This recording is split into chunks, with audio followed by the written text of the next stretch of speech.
আমাদের এখানে অনির্ধারিত বক্তব্য দেওয়ার কারণে আমার এখানে কিছু যানজট হয়েছে। আমরা অনিচ্ছাকৃত এই যানজটের জন্য আমরা সবার কাছে প্রথমেই ক্ষমা প্রার্থনা করছি।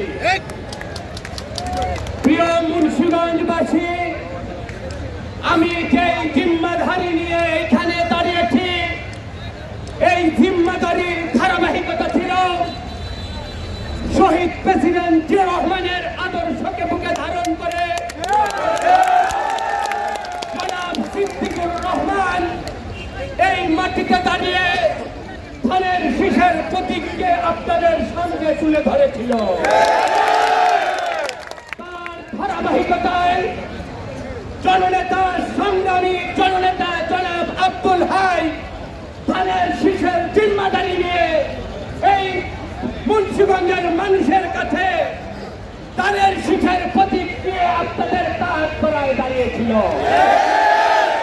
তারপর ধারাবাহিকতায় জননেতা জনাব এম শামসুল ইসলাম এই মাটিতে শহীদ প্রেসিডেন্ট জিয়াউর রহমান, খালেদা জিয়ার সৈনিক হিসাবে আপনাদের কাছে ধানের শীষের প্রতীক নিয়ে দাঁড়িয়েছিল।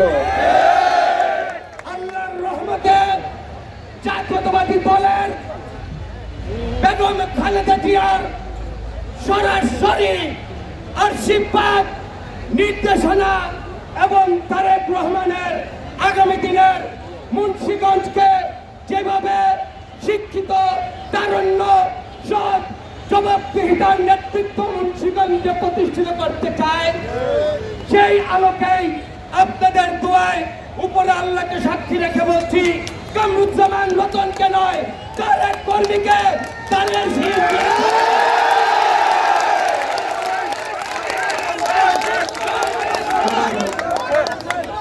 আমার কথা বলে শুনে এই জীবনের, আমার জীবনের সবচেয়ে সার্থক বেগম খালেদা জিয়ার আশীর্বাদ, তারেক রহমানের নেতৃত্বের সঠিক প্রমাণ হলো আজকের এই মুন্সিগঞ্জের মাটির এই জনতা। ধানের শীষ আমার নামে বরাদ্দ হতে পারে, কিন্তু এর অংশীদার, এর দায়িত্ব আপনাদের কাঁধে। আর জবাবদিহিতা হলো মুন্সিগঞ্জের 5,10,000 মানুষের কাছে দায়িত্ব বুঝিয়ে দিয়ে, জিম্মাদারি নিয়ে তাদের কাছে ন্যায় ভিত্তিক, ন্যায় সংগ্রামের প্রতিষ্ঠা করার জন্য আমি আপনাদের সবাই আমরা ওয়াদাবদ্ধ।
বড় ভাই শামসুল ভাই, শামসুল ভাই